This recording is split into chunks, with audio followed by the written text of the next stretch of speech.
A very good morning to all of you. स्वागत करता हूं आपका अपना यूट्यूब चैनल मैथ अड्डा सारण में। चलिए फिर मैं हाजिर हो गया एक नया सेशन लेके।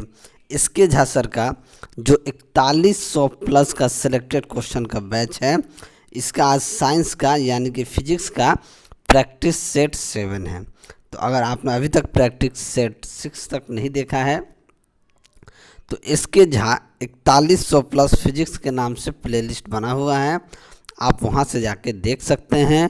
और अभी तक आपने हमारे चैनल को सब्सक्राइब नहीं किया है तो चैनल को सब्सक्राइब कर लें, साथ ही साथ बेल आइकन को प्रेस कर लें ताकि हम कोई भी वीडियो अपलोड करें उसका सीधा नोटिफिकेशन आप तक मिलता रहे।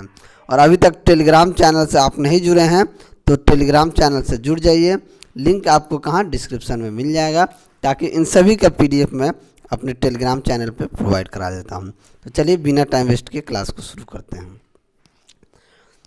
आज का पहला क्वेश्चन है, थोड़ा सा देखिए, आप लोग वीडियो को हमारे लाइक शेयर कीजिएगा तो फ़ायदा ये होगा कि थोड़ा सा मुझे मोटिवेशन मिलेगा। जब मुझे मोटिवेशन मिलेगा तो मैं बैक टू बैक ऐसे ही वीडियो लेके आप सभी के सामने आता रहूँगा। अगर इतना मेहनत मैं करूँ, अगर व्यूज़ वगैरह नहीं है, थोड़ा सा तो डिमोटिवेट आदमी हो ही जाता है।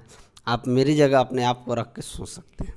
तो चलिए, हमने 270 तक क्वेश्चन कर लिया था, ये 271वां क्वेश्चन है कि ध्वनि के संचरण के लिए आवश्यक माध्यम डैश अवस्था में होना चाहिए।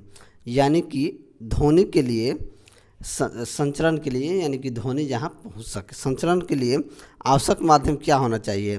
ठोस, गैस, द्रव या इनमें से सभी। माध्यम कोई भी हो सकता है, ठोस भी हो सकता है, द्रव भी हो सकता है, गैस भी हो सकता है। तो ये क्या हो जाएगा? ये सभी हो जाएगा। तो ऑप्शन डी क्या हो जाएगा? आपका सही आंसर हो जाएगा। ठीक है, चलिए अगला क्वेश्चन देखते हैं कि नीचे एक अभिकथन और एक कारण दिया गया है। एक कथन और कारण दिया गया है कि जब वेग स्थिर और तरंग दैर्घ्य आधी रख दी जाती है तो आवृत्ति दोगुनी हो जाती है। ठीक है, और कारण वेग बराबर आवर्ती गुना तरंग दैर्घ्य होता है। ठीक है, v बराबर n लैम्डा होता है। ठीक है, चलिए अब कथन कह रहा है कि अभिकथन और कारण दोनों सही है और कारण अभिकथन की उचित व्याख्या नहीं करता है। ठीक है, अभिकथन और कारण दोनों सही है लेकिन कारण अभिकथन की उचित व्याख्या करता है। तो ये अभिकथन सही है और उसका कारण बिल्कुल, मतलब इसका कारण सही है, इसका उचित व्याख्या कर रहा है। तो ऑप्शन बी क्या हो जाएगा? आपका सही आंसर हो जाएगा। चलिए अगला क्वेश्चन देखते हैं। अगला क्वेश्चन है कि निम्नलिखित में से किस प्रकार की किरणें पृथ्वी के वायुमंडल में प्रवेश नहीं कर पाती हैं? यानी कि पृथ्वी के में प्रवेश नहीं कर पाती है। दृश्य प्रकाश, रेडियो तरंगे, परावैंगिक तरंगे, एक्स किरण। देखिए, तो एक्स किरण जो होता है वो पृथ्वी के वायुमंडल में प्रवेश नहीं कर पाता है। तो ऑप्शन बी क्या हो जाएगा? आपका सही आंसर हो जाएगा। चलिए अगला क्वेश्चन नीचे है, देख लेते हैं कि एक्सरे जो अब चिकित्सा के क्षेत्र में दैनिक रूप से रोग निदान के लिए उपयोग किया जाता है, इसकी खोज किसके द्वारा की गई है? यानी एक्सरे की खोज किसके द्वारा की गई है? तो एक्सरे की खोज जो है विल्हेम रॉन्टजन के द्वारा की गई है। तो ऑप्शन ए क्या हो जाएगा? आपका सही आंसर हो जाएगा। वीडियो अगर आपको अच्छा लगे तो आप वीडियो को लाइक कीजिए, शेयर कीजिए। ठीक है, चलिए अगला क्वेश्चन देखते हैं। अगला क्वेश्चन है कि यदि एक स्ट्रिंग और इसके क्रमागत गर्त के मध्य की दूरी l है तो तरंग दैर्घ्य क्या होगा? इस तरह गर्त क्या होता है ये, अगर इन दोनों के बीच की दूरी को अगर l है तो ये l क्या हो जाएगा? 2l हो जाएगा। तो इन दोनों के बीच की दूरी क्या हो जाएगी? 2l हो जाएगा। तो ऑप्शन बी क्या हो जाएगा? आपका सही आंसर हो जाएगा। अगला क्वेश्चन देखते हैं कि वायु में 0 डिग्री सेंटीग्रेड तापमान पर ध्वनि की गति क्या होती है? यानी 0 डिग्री सेंटीग्रेड के तापमान पर ध्वनि की गति कितनी होती है? तो ध्वनि की गति 331 मीटर पर सेकेंड होती है। तो ऑप्शन ए क्या हो जाएगा? आपका सही आंसर हो जाएगा। चलिए नेक्स्ट क्वेश्चन देखते हैं कि बिल्कुल मंद श्रव्य ध्वनि का तीव्रता स्तर क्या होता है? तो मंद ध्वनि का तीव्रता स्तर क्या हो जाएगा? 0 डेसिबल हो जाएगा। तो ऑप्शन बी क्या हो जाएगा? सही आंसर हो जाएगा। चलिए अगला क्वेश्चन देखते हैं कि ध्वनि तरंगों के प्रवर्तन द्वारा उत्पन्न ध्वनि की पुनरावृत्ति क्या कहलाती है। यानी प्रतिध्वनि, मान लीजिए आपने चिल्लाया, आपके आवाज़ को फिर इको कर दिया गया तो वो क्या हो जाएगी, प्रतिध्वनि हो जाएगी। तो ऑप्शन बी क्या हो जाएगा, आपका सही आंसर हो जाएगा। ठीक है, चलिए अगला क्वेश्चन। अगला क्वेश्चन है कि आवृत्ति और कालावधि में क्या संबंध होता है। तो आवृत्ति और कालावधि में क्या संबंध होता है। देखिए आवृत्ति क्या होता है, कंपन करने वाली वस्तु 1 सेकेंड में जितना कंपन करती है ना, उसको हम लोग क्या कहते हैं, आवृत्ति कहते हैं। ठीक है, यदि आवर्ती को हम लोग म्यू से प्रदर्शित करें तो आवर्तकाल या कालावधि हो जाता है। तो क्या हो जाता है, तो टी बराबर क्या होता है, टी बराबर आपका हो जाता है, टी बराबर हो जाता है 1/μ। टी बराबर क्या होता है, 1/μ होता है। ठीक है, अगर आप म्यू निकालिएगा तो म्यू बराबर क्या हो जाएगा, 1/t। यही कालावधि है। तो ऑप्शन टी बराबर 1/μ यानी कि ऑप्शन डी क्या हो जाएगा, आपका सही आंसर हो जाएगा। चलिए अगला क्वेश्चन देखते हैं कि एक स्रोत तरंग से 0.3 सेकंड में 40 शिखर क्रेस्ट और 40 गत ट्रफ बनते हैं, तो तरंग की आवृत्ति क्या होगी। तरंग की आवृत्ति हमसे पूछ रहा है, तो तरंग की आवृत्ति क्या होती है, 40 शिखर बन रहा है। ठीक है, तो 40 बटा तरंग की आवृत्ति, तो हम जानते हैं कि 40 बटा क्या हो जाएगा 3। v बराबर n लेमडा होता है। हमको आवृत्ति यानी कि लेमडा निकालना है, तो v बटा n हो जाएगा, यानी कि 40 बटा ये कितना 0.3। अगर इसको गुना करेंगे तो ये, अगर इसे 10 से गुना कर देंगे ऊपर नीचे, तो ये क्या हो जाएगा 400 बटा 3। 400 बटा 3 मतलब कि 133.33 हर्ट्ज हो जाएगा। तो ऑप्शन सी क्या हो जाएगा, आपका सही आंसर हो जाएगा। चलिए अगला क्वेश्चन कि एक तरंग का वेग भी आवृत्ति f और तरंग दैर्ध्य लेमडा है, तो क्या होगा। ठीक है, तो v बराबर क्या होता है, v बराबर होता है n लेमडा।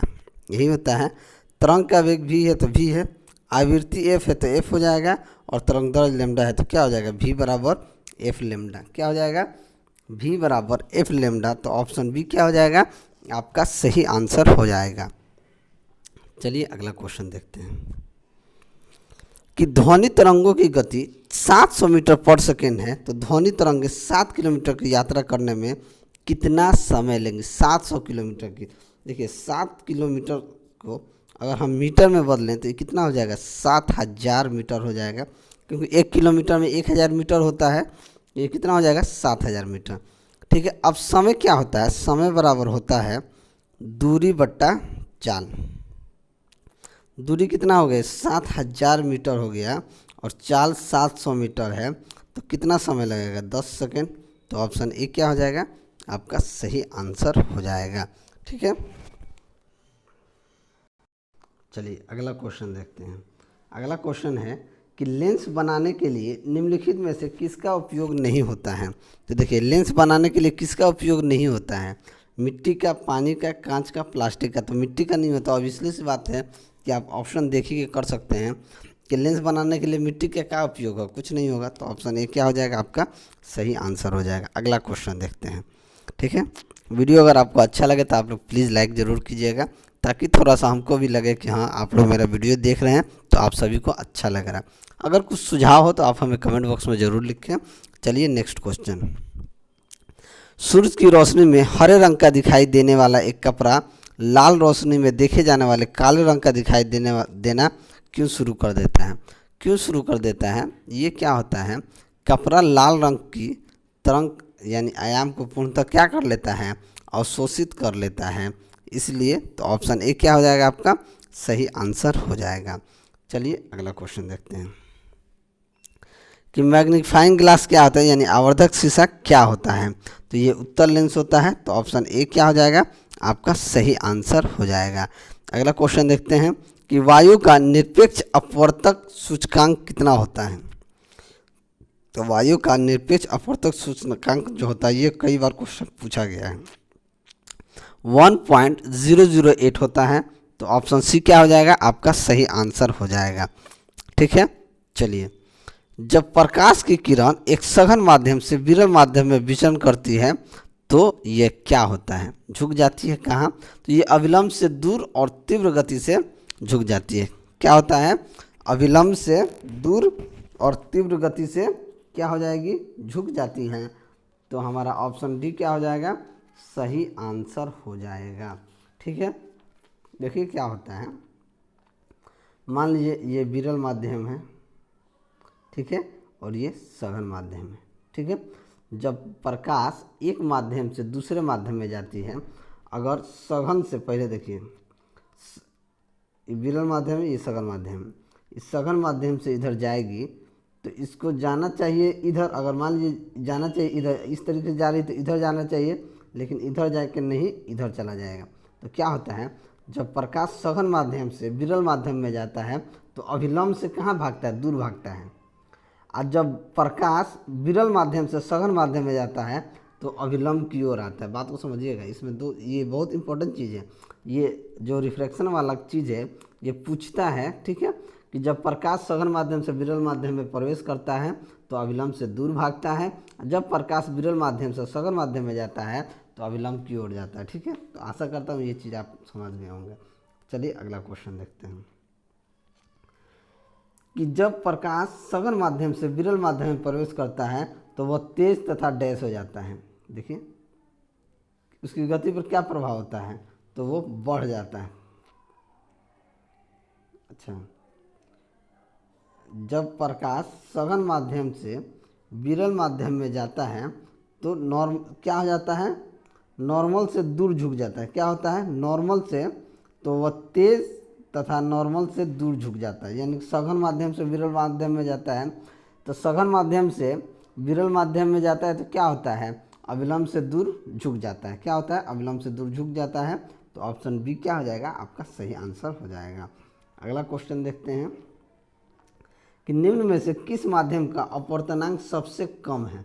तो सबसे कम किसका है? पेट्रोल का, तेल का, हवा का, हीरा का। तो सबसे कम अपवर्तनांक हवा का होता है। तो ऑप्शन सी क्या हो जाएगा? आपका सही आंसर हो जाएगा।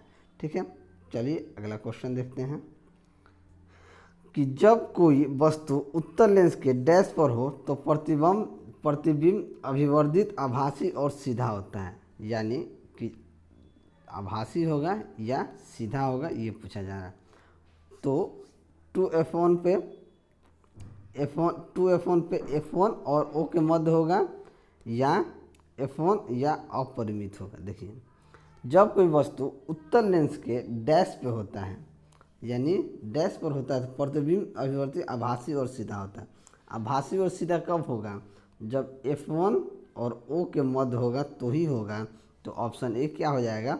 आपका सही आंसर हो जाएगा। चलिए अगला क्वेश्चन देखते हैं। अगला क्वेश्चन है कि थिएटर में 3D फिल्म देखते समय हमें विशेष चश्मे पहनने पड़ते हैं, क्यों? आप लोग देखते होंगे 3D मूवी वगैरह जो आता है, उसमें अगर आप लोग देखने गए होंगे तो उसमें एक चश्मा दिया जाता है ताकि आपको थोड़ा सा, अगर बिना चश्मा के वो मूवी आप देखिएगा ना तो धुंधला दिखाई देता है। क्या दिखाई देता है? धुंधला। क्योंकि 3D फिल्में विशेष रंग इस्तेमाल करती है जो मानव आंखों द्वारा महसूस नहीं किया जा सकता। बात सही है। तो ऑप्शन बी क्या हो जाएगा? आपका सही आंसर हो जाएगा। अभी तक मैंने 3D मूवी एक ही देखा है, वो पद्मावत है। ठीक है, वही एक 3D मूवी मैंने देखा है, अब शायद 2-3 साल पहले। उसके बाद आज तक मूवी में बहुत कम देखता हूँ। ठीक है, दोस्त लोग के बहकावे में चला गया था रीजेंट में। चलिए अगला क्वेश्चन। अगला क्वेश्चन है कि किसी पदार्थ का अपवर्तनांक हवा में, यानी किसी पदार्थ का अपवर्तनांक हवा में प्रकाश की चाल से किस प्रकार संबंधित होता है? यानी प्रकाश की चाल से किस प्रकार संबंधित होता है? तो अपवर्तनांक जो होता है हवा में प्रकाश की चाल बट्टा पदार्थ में प्रकाश की चाल, यही होगा। हवा में प्रकाश की चाल बट्टा पदार्थ में प्रकाश की चाल। तो ऑप्शन डी क्या हो जाएगा? आपका सही आंसर हो जाएगा। ठीक है, चलिए अगला क्वेश्चन देखते हैं। एक माध्यम जिसका अपवर्तन सूचकांक 1.5 mm प्रकाश की गति क्या होगी? तो प्रकाश की गति क्या हो जाएगी? 2.0 इंटू 10⁸ मीटर पर सेकेंड। तो ऑप्शन बी क्या हो जाएगा? आपका सही आंसर हो जाएगा। ठीक है, सूचकांक 1.5 है इसीलिए, क्योंकि टोटल कितना होता है 3 इंटू 10⁸ मीटर पर सेकेंड होना चाहिए। अगर ये 1.5 है तो 2 का मल्टीपल होगा तो 3 पॉइंट, ठीक है, इसलिए 2.0 इंटू ये होना चाहिए, तब जाके वो क्या हो जाएगा 3 इंटू 10⁸ मीटर पर सेकेंड। ठीक है, आशा करता हूँ ये चीज़ आप समझ गए होंगे। चलिए अगला क्वेश्चन देखते हैं।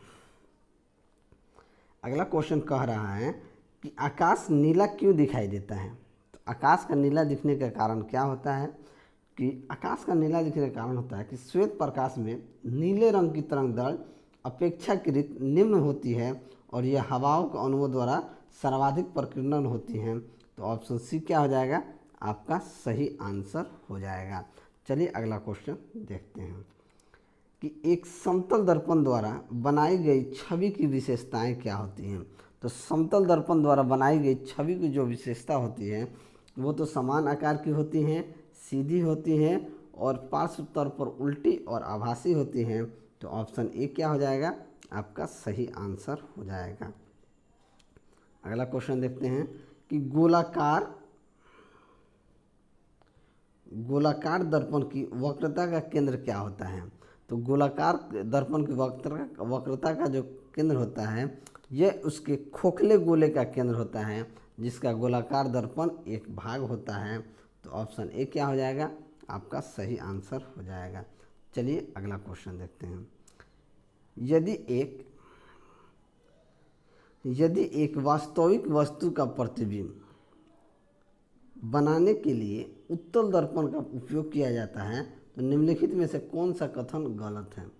तो जब उत्तल दर्पण का प्रयोग किया जाएगा तो वास्तविक प्रतिबिंब वास्तविक नहीं हो सकता है, तो यही गलत है। तो ऑप्शन ए क्या हो जाएगा? आपका सही, यानी सही हो जाएगा, क्योंकि ये गलत है। ठीक है, अगला देखिए। जब किसी वस्तु को अवतल दर्पण के सामने अनंत पर रखा जाता है, ठीक है, जब एक वस्तु को अवतल दर्पण के सामने अनंत पर रखा जाता है तो उसका प्रतिबिंब जो होता है वो निर्मित होता है कहाँ पे? तो जब वस्तु को एक अवतल दर्पण के सामने अनंत पर रखा जाएगा तो उसका प्रतिबिंब फोकस पर होगा। तो ऑप्शन ए क्या हो जाएगा? आपका सही आंसर हो जाएगा। निम्न में से किसमें अवतल दर्पण का प्रयोग नहीं होता है? यानी कि अवतल दर्पण का प्रयोग किसमें नहीं होता है? सर्च लाइट में, सौर भट्टी में, गाड़ी की हेडलाइट में, पश्चदर्शित दर्पण में। तो देखिए अवतल दर्पण का प्रयोग पश्चदर्शी दर्पण में नहीं होता है। तो ऑप्शन सी क्या हो जाएगा? आपका सही आंसर हो जाएगा। चलिए अगला क्वेश्चन देखते हैं कि यदि किसी दर्पण की फोकस लंबाई +15 है तो यह क्या होगा? जब फोकस लंबाई +15 है तो वो दर्पण उत्तल दर्पण होगा। तो ऑप्शन सी क्या हो जाएगा? आपका सही आंसर हो जाएगा। ठीक है, चलिए अगला क्वेश्चन देखते हैं। अगला क्वेश्चन है कि एक अवतल दर्पण सूर्य के सामने इस तरह रखा गया है कि सूर्य की किरणों का अभिसरण दर्पण के मुख्य अक्ष पर 5 सेंटीमीटर दूर एक बिंदु पर होता है। अब यदि 3 सेंटीमीटर लंबी एक मोमबत्ती को दर्पण के मुख्य अक्ष पर 10 सेंटीमीटर की दूरी पर रखा जाए तो मोमबत्ती का प्रतिबिंब कितना दूर बनेगा, यही पूछा जा रहा है। अब देखिए अवतल दर्पण की फोकस दूरी कितना दिया है? 5 सेंटीमीटर। तो ये क्या हो जाएगा? -5 सेंटीमीटर। दर्पण से मोमबत्ती की दूरी कितना दिया है? 10। तो u बराबर -10 सेंटीमीटर। तो दर्पण से प्रतिबिंब की दूरी यानी भी क्या हो जाएगी? हम जानते हैं 1/f बराबर 1/v प्लस 1/u। f कितना है? -1/5। तो -1/5 बटा 1/v -1/10। ये 1/10 इधर आएगा तो 1/10 माइनस 1/5 हो जाएगा। तो ये आपका ख़त्म। तो इसको ख़त्म करिए देते हैं, यहाँ से इसको हटा देते हैं। ठीक है, ये हट गया। अब देखिए, अब यहाँ 10 इसका एलसीएम तो ये हो जाएगा 10 कम 10, 5 दूनी 10 -10। 1/v बराबर क्या हो जाएगा? माइनस का 1/10, माइनस का 1/10, तो भी का मान क्या आ जाएगा, माइनस का 10 सेंटीमीटर। इससे क्या समझ में आता है कि मोमबत्ती का प्रतिबिंब मुख्य अक्ष से कितना दूरी पर बनेगा, 10 सेंटीमीटर की दूरी पर। तो ऑप्शन सी क्या हो जाएगा, आपका सही आंसर हो जाएगा। चलिए अगला क्वेश्चन देखते हैं। अगला क्वेश्चन है कि एक वस्तु 10 सेंटीमीटर की फोकल लंबाई वाले एक उत्तल लेंस से मुख्य अक्ष पर रखा गया है। यदि लेंस से वस्तु की दूरी 30 सेंटीमीटर है तो प्रतिबिंब कितना दूरी पर बनेगा, यही पूछा गया। देखिए यहाँ पे भी देखेंगे 10 सेंटीमीटर, u बराबर, सॉरी पहले क्या दिए हैं, क्लियर कर लेना दीजिए। यहाँ पे f बराबर कितना दिए, बस 10 सेंटीमीटर।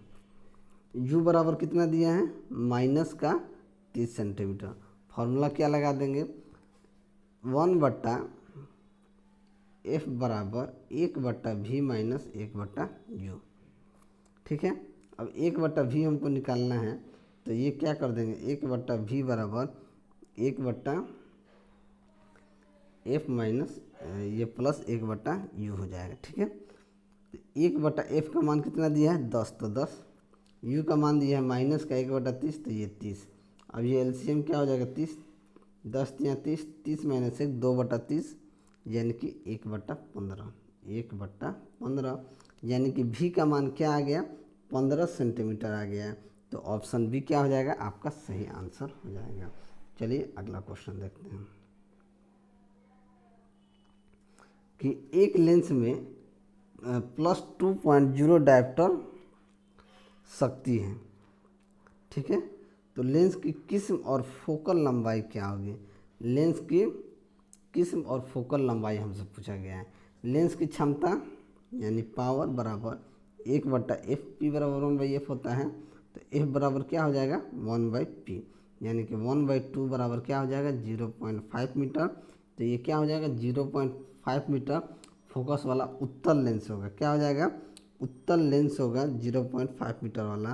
तो ऑप्शन डी क्या हो जाएगा, आपका सही आंसर हो जाएगा। देखिए यदि लेंस की क्षमता धनात्मक में होती है तो वह लेंस उत्तल होता है, और ऋणात्मक होगा तो क्या हो जाएगा, लेंस अवतल होगा। बात को समझ गए, यानी कि अगर लेंस की क्षमता धनात्मक में है तो वो लेंस उत्तल लेंस होगा, अगर ऋणात्मक में है तो वो लेंस अवतल लेंस होगा। ठीक है, चलिए अगला क्वेश्चन देखते हैं। जल का अपवर्तनांक 4/3 है तो जल में प्रकाश की गति क्या होगी। जल का अपवर्तनांक 4/3 है, तो म्यू बराबर 4/3 बराबर कितना हो जाएगा, 3 × 10⁸ भी यानी कि 4। तो भी बराबर क्या हो जाएगा, ये चला जाएगा 3 × 10⁸ अब इसके भाग दे देंगे, तितली के 9 को 4 से भाग देंगे तो क्या हो जाएगा, 2.25 × 10⁸ मीटर पर सेकेंड। तो ऑप्शन ए क्या हो जाएगा, आपका सही आंसर हो जाएगा। ठीक है, चलिए अगला क्वेश्चन देखते हैं। अगला क्वेश्चन है कि यदि दो चालक एक ही दिशा में धारा ले जा रहे हैं तो क्या होगा। जब दो चालक एक ही दिशा में धारा ले जा रहे हैं तो एक दूसरे को क्या करेंगे, एक ही दिशा में जा रहे हैं तो ये एक दूसरे को आकर्षित करेंगे। ये क्या करेंगे, एक दूसरे को आकर्षित कर लेंगे। तो ऑप्शन डी क्या हो जाएगा, आपका सही आंसर हो जाएगा। चलिए अगला क्वेश्चन देखते हैं कि चालक के नेटवर्क के में धारा के प्रवाह समझने हेतु व्यवहार किए जाते हैं। तो ये किरचॉफ नियम का व्यवहार किए जाते हैं। तो ऑप्शन बी क्या हो जाएगा, आपका सही आंसर हो जाएगा। चलिए अगला क्वेश्चन देखते हैं कि अच्छे सुचालक का विशिष्ट प्रतिरोध क्या होता है। तो अच्छे सुचालक का विशिष्ट प्रतिरोध जो होता है किसी निश्चित तापमान पर स्थिर रहता है और सुचालक के पदार्थ पर निर्भर करता है। तो ऑप्शन डी क्या हो जाएगा, आपका सही आंसर हो जाएगा। चलिए ये अंतिम क्वेश्चन देखते हैं कि चित्र में दर्शाए गए परिपथ का मिश्रित प्रतिरोध क्या हो जाएगा। मिश्रित प्रतिरोध क्या होगा, ये हमसे पूछा गया है। ठीक है, अब ये 8 क्या हो जाएगा, 4 ओम। ठीक है, और ये 9 क्या हो जाएगा आपका ये सारा पैरेलल में है। पैरेलल में आपका क्या हो जाता है, ये हो जाएगा 3/9 यानी कि 1/3 यानी कि 3 हो जाएगा। ये पैरेलल में है तो 9 9 3 हो जाएगा। तो ये क्या हो जाएगा, इस तरीके से होगा 4 और ये 3, तो 4 3 कितना हो जाएगा, 7 ओम हो जाएगा। 7 ओम हो जाएगा तो ऑप्शन कौन सा सही हो जाएगा, ऑप्शन जो भी 7 ओम का ऑप्शन होगा वो सही हो जाएगा। तो चलिए, अगर मेरा वीडियो आपको अच्छा लगा हो तो वीडियो को लाइक कीजिए, दोस्तों में शेयर कीजिए। अगर आप हमारे चैनल पर नए हैं तो चैनल को सब्सक्राइब कीजिए। मैं ऐसे ही वीडियो लेके आपके सामने हाजिर होता रहूँगा। चलिए मिलते हैं अगले वीडियो में, तब तक के लिए जय हिंद।